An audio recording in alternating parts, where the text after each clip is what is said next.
আসসালামু আলাইকুম প্রিয় শিক্ষার্থীবৃন্দ। বাংলাদেশে এই সর্বপ্রথম পূর্ণাঙ্গ ডিজিটাল বই ইজি কেমিস্ট্রির পক্ষ থেকে তোমাদেরকে সবাইকে জানাচ্ছি সুস্বাগতম। দেখো, আমাদের বইয়ের প্রত্যেকটি পেজে যে কিউআর কোড আছে, কিউআর কোড স্ক্যান করলে তুমি আমাদের প্রশ্ন সলভে চলে আসবে। যে প্রশ্ন সলভ দেখে তুমি তোমার আসলে সমস্যার সমাধান করে নিতে পারবে। তাই দেরি না করে এরকম একটি অনলাইন বই অবশ্যই তোমার কাছে রাখা উচিত। সেজন্য তুমি কি করবে, তোমার নিকটস্থ যে লাইব্রেরি আছে সেখান থেকে, অথবা অনলাইনে টেকনিক ইজি এডুকেশনের পেজ থেকে সরাসরি তুমি অর্ডারের মাধ্যমে বইটি সংগ্রহ করে নিতে পারো। চলো আমরা মূলত একটা সৃজনশীল সলভ করবো আজকে। তো দেখো, আমরা যদি প্রশ্নটা সলভ করতে যাই, প্রথমে আমরা প্রশ্নটা ভালোভাবে পড়বো, এরপরে মূলত আমরা প্রশ্নটা সলভ করার চেষ্টা করব। ঠিক আছে? তাহলে দেখো, প্রশ্নটা একটু যদি লক্ষ্য করি, আমরা প্রশ্নটাতে কি কি বলছে সেটা একটু দেখি আমরা।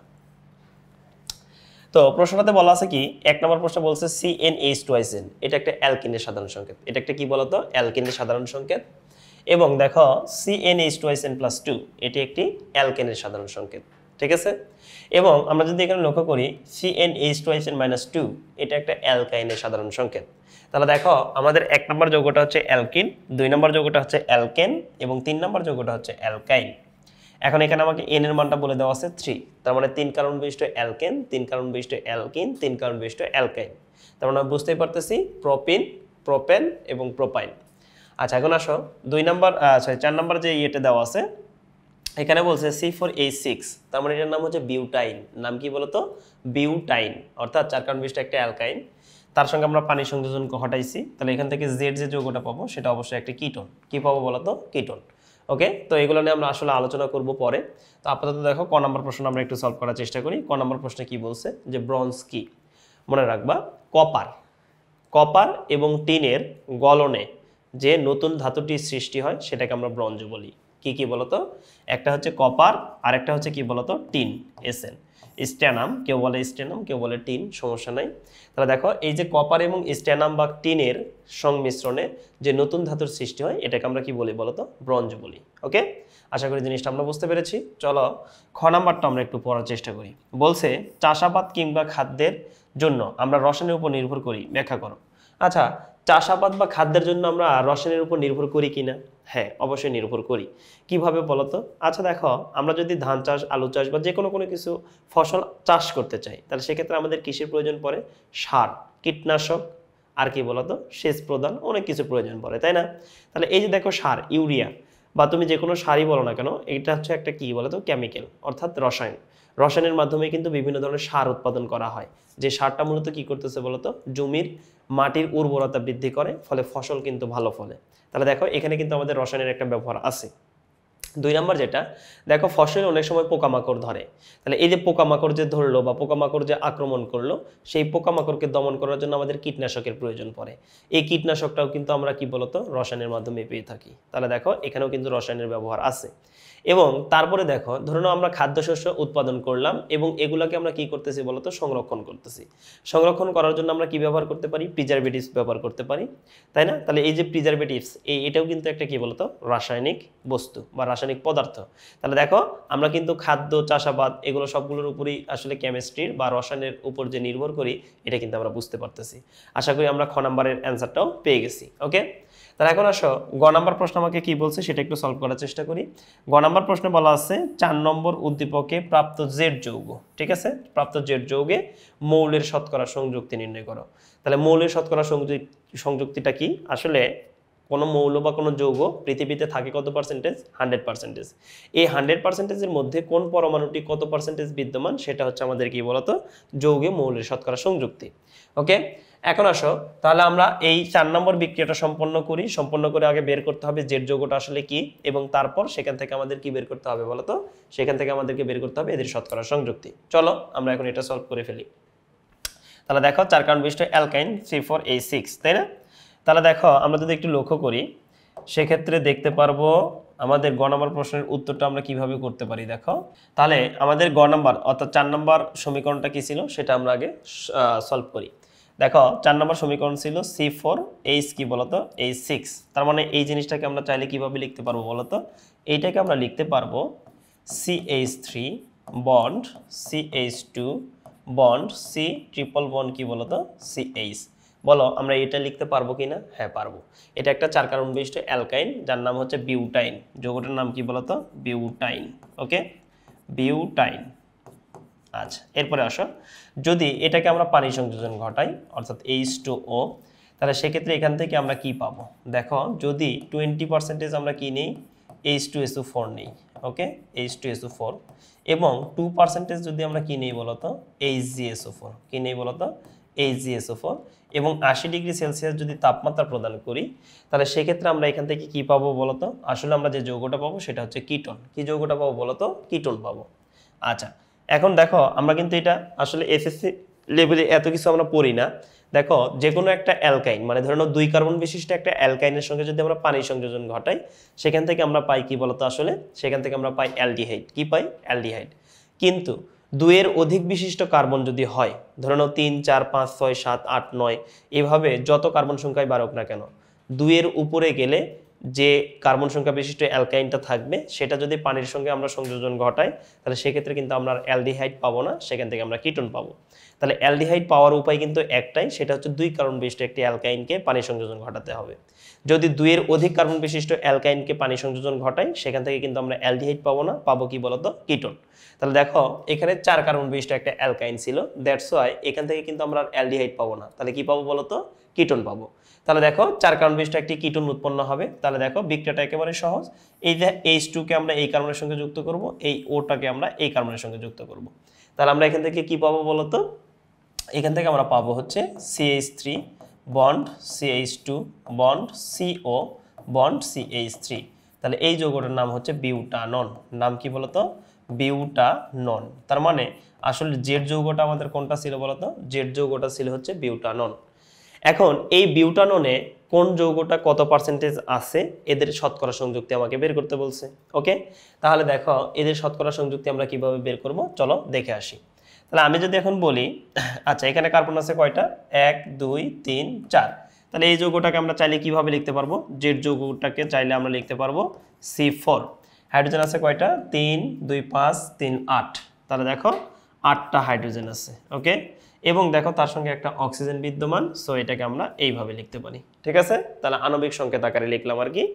এখন তুমি লক্ষ্য করো, এর আণবিক ভর যদি আমরা বের করি, কারণ যৌগের আণবিক ভর, ওকে, যৌগের আণবিক ভর কিন্তু আমাদের প্রয়োজন এই প্রশ্নটা সলভের ক্ষেত্রে। আণবিক ভর তাহলে আমরা কি পাবো বলতো? আণবিক ভর পাবো হচ্ছে কার্বন কত? 12 × 4, কার্বন আছে 4টা, প্লাস হাইড্রোজেন 1 × 8, প্লাস কি বলতো? প্লাস হচ্ছে অক্সিজেন কত বলতো? অক্সিজেন হচ্ছে 16, তাহলে 16, তার 4 বারং 48, প্লাস হচ্ছে 8, প্লাস হচ্ছে কত বলতো? 16। তার মানে আসলে আমরা কত পাইলাম বলতো? আলটিমেটলি 8 8 16 হচ্ছে 24, 24 তাই না? 72। তার মানে আমরা পাচ্ছি কত বলতো? 72। তাহলে দেখো, যৌগের আণবিক ভর কিন্তু আমরা পেয়ে গেছি। আচ্ছা, আমরা একটু ক্যালকুলেটর ইউজ করি যাতে ভুল না হয়, তাই না? তাহলে 12 × 4, 64, 12 × 4 তাই না? 48, প্লাস হচ্ছে কত বলতো? 8, প্লাস হচ্ছে কত বলতো? 16। ওকে, হ্যাঁ, 72। এখন দেখো, আমরা কি পেয়ে গেছি বলতো? আসলে যৌগের আণবিক ভর পেয়ে গেছি। এখন এই যৌগটার মধ্যে কার্বন কত পার্সেন্ট আছে, হাইড্রোজেন কত পার্সেন্ট আছে, অক্সিজেন কত পার্সেন্ট আছে, এটা হচ্ছে ওই সকল মৌলসমূহের কি বলতো? শতকরা সংযুক্তি। তাহলে আমরা এটার ক্ষেত্রে লিখবো কি বলতো? আমরা লিখবো কার্বনের শতকরা সংযুক্তি। কার্বনের শতকরা সংযুক্তি।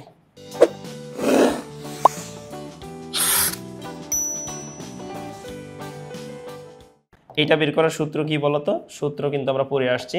যে যৌগটার ক্ষেত্রে শতকরা সংযুক্তি বের করব, তার আণবিক ভর ইনটু ওই পরমাণু কতটি ছিল, পরমাণুর সংখ্যা ইনটু 100 ডিভাইডেড হচ্ছে যৌগের আণবিক ভর। তার মানে আমরা আসলে কার্বনের আণবিক ভর জানি কত বলতো? 12।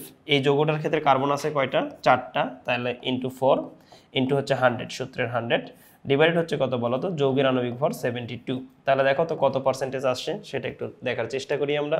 তাহলে দেখো, 12 × 4 × 100 ডিভাইডেড হচ্ছে আমাদের কত বলতো? 72। তাহলে দেখো, 66.67%। অর্থাৎ এই যে দেখো, বিউটানন যৌগের ক্ষেত্রে কার্বন আছে কত পার্সেন্টেজ? 66.67%। এটা হচ্ছে কার্বনের শতকরা সংযুক্তি। তারপরে আমরা কিভাবে নির্ণয় করব? দেখো, হাইড্রোজেনের শতকরা সংযুক্তি তাহলে কি আসবে? হাইড্রোজেনের শতকরা সংযুক্তি ইকুয়াল আমরা বলতে পারি হাইড্রোজেনের আণবিক ভর 1, হাইড্রোজেন পরমাণু ছিল 8টি, ইনটু 100 ডিভাইডেড কত বলতো? ডিভাইডেড হচ্ছে 72। তাহলে এখান থেকে আমরা কি পাচ্ছি বলতো? এখান থেকে আমরা পাচ্ছি হচ্ছে 8 × 100 ডিভাইডেড হচ্ছে কত বলো তো 72, অর্থাৎ 11.11%। ওকে, তাহলে দেখো দুইটা যৌগের কিন্তু আমরা শতকরা সংযুক্তি পেয়ে গেছি। এরপর আমাকে বলছে কি বলতো, এরপরে ধরে নাও আরেকটা মৌল আছে অক্সিজেন। তাহলে অক্সিজেনের শতকরা সংযুক্তি আমরা কিভাবে বের করতে পারি লক্ষ্য করো। তাহলে আমরা লিখব অক্সিজেন এর শতকরা সংযুক্তি। অক্সিজেন পরমাণু এখানে কয়টা? একটা। অক্সিজেন আণবিক ভর কত? 16। তাহলে 16 × 1 × 100। ওকে, ডিভাইডেড হচ্ছে আমাদের কত বলতো 72। তাহলে এই ক্ষেত্রে আমাদের পার্সেন্টেজটা কত আসে বলতো 16 × 100 ডিভাইডেড হচ্ছে কত বলতো 72। তাহলে দেখো 22.22%, 22.22%। ওকে, তার মানে এই যে যৌগটার ক্ষেত্রে আমাদের কার্বন আছে কত 66.67%, আমাদের হাইড্রোজেন আছে কত 11.11% এবং অক্সিজেন আছে 22.22%। আশা করি শতকরা সংযুক্তি আমরা বের করতে পেরেছি বা শিখে গেছি। ওকে, তাহলে এখন চলো ঘ নাম্বার প্রশ্ন আমরা একটু সলভ করার চেষ্টা করি। ঘ নাম্বার প্রশ্ন আমাদেরকে কি বলছে সেটা একটু দেখার চেষ্টা করি আমরা।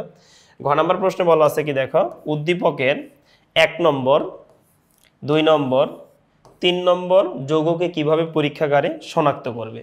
অর্থাৎ 1 নম্বর যৌগ যে অ্যালকেন, কিভাবে অ্যালকেন সেটা কিভাবে শনাক্ত করব। 2 নম্বর যৌগ যে অ্যালকেন সেটা কিভাবে শনাক্ত করব। 3 নম্বর যৌগ যে অ্যালকেন সেটা কিভাবে শনাক্ত করব, এটা আমাকে বের করতে বলছে। তাহলে তোমার একটা কাজ কি দেখো, এন এর মান এখানে 3 দেওয়া আছে, সবই 3 কার্বন বিশিষ্ট। তাহলে চলো আমরা এখন বের করে ফেলি, দেখি। তাহলে ঘ নম্বর প্রশ্নটা সলভ করি আমরা। ঘ নম্বর প্রশ্ন সলভ করতে গেলে প্রথমে আমাকে যে কাজটা করতে হবে সেটা হচ্ছে 1 নম্বর 2 নম্বর 3 নম্বর যৌগটা আসলে কি ছিল সেটা আগে আমাকে খুঁজে বের করতে হবে। তাহলে দেখো 1 নম্বর যৌগের ক্ষেত্রে বলা ছিল কি বলতো CnH2n, যেখানে বলা আছে আবার কি বলতো n = 3, সব ক্ষেত্রে কিন্তু n = 3। তার মানে এটা হচ্ছে আমাদের 3 কার্বন বিশিষ্ট একটা অ্যালকিন। তার মানে আমরা বলতে পারি C3 কি বলতো H6, অর্থাৎ এই যৌগটার নাম হচ্ছে প্রোপিন। যৌগটার নাম কি বলতো প্রোপিন। ওকে, আশা করি জিনিসটা আমরা বুঝতে পেরেছি।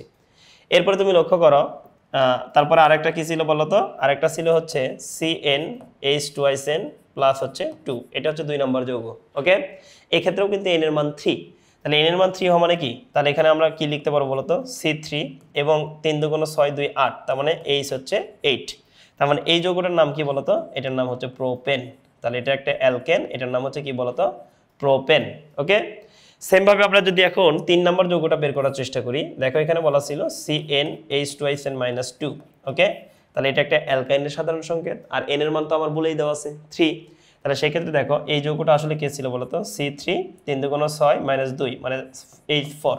ওকে, অর্থাৎ এটা আমাদের ছিল কে বলতো প্রোপাইন। তাহলে দেখো আমরা 1 নম্বর 2 নম্বর এবং 3 নম্বর যৌগ কিন্তু পেয়ে গেছি, তাই না? এখন কথা হচ্ছে এদেরকে আমরা কিভাবে শনাক্ত করব। তাহলে এখন আসলে একে একে আমরা শনাক্ত করি। তাহলে দেখো প্রথমে আমরা হিডিং দেব কি বলতো 1 নম্বর, অর্থাৎ অ্যালকিন শনাক্তকরণ। ওকে, অ্যালকিন শনাক্তকরণ। ওকে, অ্যালকিন শনাক্তকরণ। অ্যালকিন শনাক্তকরণে কি কি ছিল সেটা একটু দেখার চেষ্টা করি আমরা। তাহলে কিভাবে করব মাথায় রাখো। দেখো আমি আগে তোমাদেরকে বলে নেই, তুমি যদি একটি অ্যালকিনকে পানির উপস্থিতিতে জাইমান অক্সিজেন দ্বারা জারণ করো, এক্ষেত্রে পটাশিয়াম পারম্যাঙ্গানেটের গোলাপি বর্ণটা কি হবে দ্রবীভূত হবে এবং একটি বর্ণহীন যৌগ উৎপন্ন হবে। বর্ণহীন যৌগ উৎপন্ন হবে, শুধু তাই না, এখান থেকে একটা গ্লাইকোল উৎপন্ন হবে, যেটা থেকে আমরা বুঝতে পারবো এটি একটি কি বলতো অসম্পৃক্ত হাইড্রোকার্বন অ্যালকিন। ওকে, তাহলে দেখো আমার কাজ হচ্ছে কি, আমি যে অ্যালকিনটা পাইলাম 3 কার্বন বিশিষ্ট, তাহলে দেখো CH3 CH ডাবল বন্ড হচ্ছে CH2, এই যে 3 কার্বন বিশিষ্ট অ্যালকিন প্রোপিন, এটাকে আমরা কি করব পানির উপস্থিতিতে কার সাথে বিক্রিয়া করব বলতো জাইমান অক্সিজেন দ্বারা বিক্রিয়া করব। এখানে অবশ্যই মাথায় রাখতে হবে জাইমান অক্সিজেনের আসবে কোথা থেকে KMnO4 এর সঙ্গে যদি পটাশিয়াম হাইড্রোক্সাইডের বিক্রিয়া করি। ওকে, তাহলে এই যে এখানে দেখো পটাশিয়াম পারম্যাঙ্গানেটের যে বাদামি বর্ণটা আছে, গোলাপি বর্ণটা আছে, এই গোলাপি বর্ণটা কিন্তু দূরীভূত হবে। তাহলে এখান থেকে কি তৈরি হবে প্রোপিলিন গ্লাইকল। বিক্রিয়া একেবারে সহজ, জাস্ট দ্বিবন্ধন ভাঙবো, 2 কার্বনের 2টা ওএইচ যুক্ত করব। তাহলে দেখো CH3 CH2। ওকে, তাহলে এখানে একটা ওএইচ যাবে, এখানে একটা ওএইচ যাবে, এই যৌগটার নাম হচ্ছে প্রোপিলিন গ্লাইকল। এই যে প্রোপিলিন গ্লাইকল উৎপন্ন হলো, এটা আসলে কি উৎপাদন করে বলতো, এইটা আসলে উৎপাদন করে হচ্ছে অ্যালকিন। তাই আমরা বুঝতেই পারতেছি 1 নম্বর যৌগটি একটি কি বলতো 1 নম্বর যৌগটি একটি হচ্ছে অ্যালকিন। ওকে, এই যৌগটা কিন্তু আসলে বর্ণহীন, এই যৌগটা আসলে কি আসলে হচ্ছে বর্ণহীন। তার মানে দেখো গোলাপি বর্ণটা দূরীভূত করে সে বর্ণহীন একটা যৌগ উৎপাদন করলো। তার মানে আমরা বুঝতেই পারতেছি 1 নম্বর যৌগ আসলে কে ছিল, অ্যালকিন, কারণ এই বিক্রিয়াটা প্রদর্শন করে কে, অ্যালকিন প্রদর্শন করে। ঠিক আছে, ওকে। তাহলে দেখো 2 নাম্বারটা কি বলছে বলো তো, 2 নাম্বারটা আমাকে বলছে অ্যালকেন শনাক্তকরণ। তাহলে আমরা এখন লিখবো অ্যালকেন শনাক্তকরণ। দেখো অ্যালকেন শনাক্তকরণ, শনাক্তকরণ। তো আমরা যদি কি করি, যে কোনো একটা অ্যালকেন নেই, বা এখানে তুমি লক্ষ্য করো 3 কারণ বিশিষ্ট অ্যালকেন বলছে প্রোপেন। ওকে, তাহলে প্রোপেন আমরা নিলাম CH3 CH2 CH3, তাহলে এটা হচ্ছে প্রোপেন। তো এটাকে আমরা যদি ব্রোমিন সংযোজন ঘটাই, ব্রোমিনটা কোন বর্ণের বলতো, লাল বর্ণের ব্রোমিনের সঙ্গে যদি আমরা অ্যালকেনের বিক্রিয়া করি, তাহলে সেক্ষেত্রে কি হবে বলতো, এখান থেকে সেক্ষেত্রে এখান থেকে একটা বর্ণহীন যৌগ উৎপন্ন হওয়ার কথা ছিল। যদি সেটা অ্যালকিন বা অ্যালকাইন হতো তাহলে সেক্ষেত্রে উৎপন্ন হতো, বাট যেহেতু এটা একটা অ্যালকেন অর্থাৎ নিষ্ক্রিয় দ্রাবক CCl4 এর উপস্থিতিতে বিক্রিয়া করলে এখান থেকে আমরা দেখতে পারবো নো রিঅ্যাকশন, কারণ অ্যালকেন এই ধরনের কোনো বিক্রিয়া সে প্রদর্শন করে না। এই ধরনের বিক্রিয়া প্রদর্শন করে কারা, যারা অ্যালকাইন বা যারা অ্যালকিন, এরা মূলত এই ধরনের বিক্রিয়া প্রদর্শন করবে, কিন্তু অ্যালকেন প্রদর্শন করে না। তাহলে এটা দেখে আমরা বুঝতে পারবো সেটি একটি কি বলতো, অ্যালকেন। ওকে, আচ্ছা 3 নাম্বার যেটা বলছে আমাদেরকে সেটা হচ্ছে অ্যালকাইন শনাক্তকরণ। আচ্ছা অ্যালকাইনটা আমরা তাহলে কিভাবে শনাক্তকরণ করব বলতো, অ্যালকাইন শনাক্তকরণ অলরেডি আমি বলেই ফেলছি যে অ্যালকাইন কিভাবে শনাক্তকরণ করতে হয়। মাথায় রাখবো আমরা যে যদি আমরা একটা অ্যালকাইনকে লাল ব্রোমিনের সঙ্গে বিক্রিয়া ঘটাই, তাহলে সেক্ষেত্রে কি হবে বলতো, ব্রোমিনের লাল বর্ণ দূরীভূত হবে এবং সেখানে আমাদের কি হবে বলতো, বর্ণহীন একটা যৌগ উৎপন্ন হবে। যে বিক্রিয়াটা আসলে প্রদর্শন করে কারা বলতো, অ্যালকাইন সমূহ। তাহলে আমরা বুঝতে পারবো এই বিক্রিয়াটা একটি কি ছিল বলতো, বা এই যৌগটা একটি অ্যালকাইন ছিল। তাহলে এখন তুমি লক্ষ্য করো যে 3 কারণ বিশিষ্ট একটা অ্যালকাইন দিছে, CH3 bond CH2 bond, sorry CH2 হবে না এখানে, তাহলে C বন্ড, হ্যাঁ C বন্ড, কারণ 3 কারণ বিশিষ্ট অ্যালকাইন। তাহলে দেখো C বন্ড ট্রিপল বন্ড আসলে হবে CH, এটা হচ্ছে আমাদের অ্যালকাইন। ওকে, 3 কারণ বিশিষ্ট অ্যালকাইন প্রোপাইন। একে যদি আমরা কি করি বলতো, লাল ব্রোমিনের সঙ্গে বিক্রিয়া করি, অবশ্যই 2 মোল নিতে হবে, ব্রোমিনটা কি থাকবে, লাল বর্ণের। ঠিক আছে, তাহলে এই বিক্রিয়াটাও যদি আমরা একটা নিষ্ক্রিয় দ্রাবক অর্থাৎ CCl4 এর উপস্থিতিতে করি, তাহলে কি হবে জানো, দেখো এখানে ত্রিবন্ধন আছে না, এই ত্রিবন্ধন থেকে জাস্ট 2টা বন্ধন ভেঙে যাবে, আর 2 কার্বনের 2টা কি হবে বলতো, 2টা 4টা ব্রোমিন যুক্ত হবে। তার মানে এখান থেকে আমরা আসলে কি জিনিসটা পাবো বলতো, CH3 CH, ঠিক আছে, CH3 তার সঙ্গে আমরা কি পাবো, CH। ওকে, তাহলে এর 2টা হাত ফাঁকা, এর 2টা হাত ফাঁকা, তাহলে এখানে একটা ব্রোমিন, এখানে একটা ব্রোমিন, এখানে একটা ব্রোমিন, এখানে একটা ব্রোমিন। তার মানে এই যৌগটার নাম কি বলতো, এই যৌগটার নাম হচ্ছে 1,1 2,2, তাহলে 1,1 2,2। ঠিক আছে, সেই সঙ্গে কি বলতো 4টা ব্রোমিন আছে, তাই এটার নাম হচ্ছে টেট্রাব্রোমিন, টেট্রাব্রোমিন। যৌগটার নাম কি বলতো, টেট্রাব্রোমিন। কি বলতো, 3 কারণ বিশিষ্ট একটা অ্যালকেন, তাই এটার নাম হচ্ছে প্রোপেন। তাহলে দেখো টেট্রাব্রোমিন প্রোপেন। এই যৌগটা কিন্তু একটা কি বলতো, বর্ণহীন যৌগ। যেহেতু এটা একটি বর্ণহীন যৌগ আর এই বিক্রিয়া প্রদর্শন করে কারা, অ্যালকিন অথবা হচ্ছে কি বলতো, অ্যালকাইন। অ্যালকিন অথবা কি বলতো, অ্যালকাইন। যেহেতু অ্যালকিন অথবা অ্যালকাইন এটা প্রদর্শন করে, তাই আমরা বুঝতেই পারতেছি এটি একটি কি বলতো, অ্যালকাইন। ওকে, আর যেহেতু টেট্রাব্রোমো উৎপন্ন হয়েছে, তো আমরা এটা 100% একটি অ্যালকাইন। এখন আসো অনেকের নামকরণে একটু সমস্যা হতে পারে যে ভাই আপনি এখানে 1,1 2,2 কেন লিখলেন। কারণ দেখো এই যে দেখো, এটাকে যদি আমরা 1 নম্বর কার্বন বলি, এটা হচ্ছে 2 নম্বর কার্বন, এটা হচ্ছে 3 নম্বর কার্বন। দেখো 1 নম্বর কার্বনে 2টা ব্রোমিন আছে, তাই 1,1। 2 নম্বর কার্বনে 2টা ব্রোমিন আছে, তাই 2,2। আর যেহেতু 4টা ব্রোমিন, তাই টেট্রাব্রোমিন, আসলে টেট্রাব্রোমিন হবে না, টেট্রাব্রোমো হবে। তাহলে যৌগটার নাম আসলে কি হবে বলতো, টেট্রাব্রোমো। ওকে, টেট্রাব্রোমো, তার সঙ্গে কি বলতো, প্রোপেন। ওকে, এখন অনেকে বলতে পারো ভাই নাম্বারিং এই দিক থেকে না করে আপনি এই দিক থেকে করলেন না কেন, কারণ মাথায় রাখবা যে দিক থেকে শাখা আগে পাওয়া যাবে সেদিক থেকে কার্বনের নাম্বারিং করতে হবে। আশা করি এই জিনিসটা আমরা বুঝতে পেরেছি। তাহলে এই 3টা বিক্রিয়ার মাধ্যমে মূলত আমরা কি করতে পারবো, এইটা যে আসলে অ্যালকেন অ্যালকিন অ্যালকাইন ছিল সেটা কিন্তু আমরা শনাক্ত করতে পারবো। তাহলে আশা করি শনাক্তকরণ বিক্রিয়াটা আমরা খুব সুন্দরভাবে বুঝতে পেরেছি। তাহলে দেখো আমরা এই যে তোমার একটি বইয়ের মাধ্যমে দেখো শিক্ষকের কাছে সরাসরি চলে এসে তুমি কি করতে পারলে বলো তো, তোমার সমস্যার সমাধান করে নিতে পারলে। তাই দেরি না করে তুমি তোমার বইটি অতি দ্রুত সংগ্রহ করে ফেলো। সকলে সুস্থ থাকবে, ভালো থাকবে, দেখা হবে নেক্সট পর্বে। আল্লাহ হাফেজ।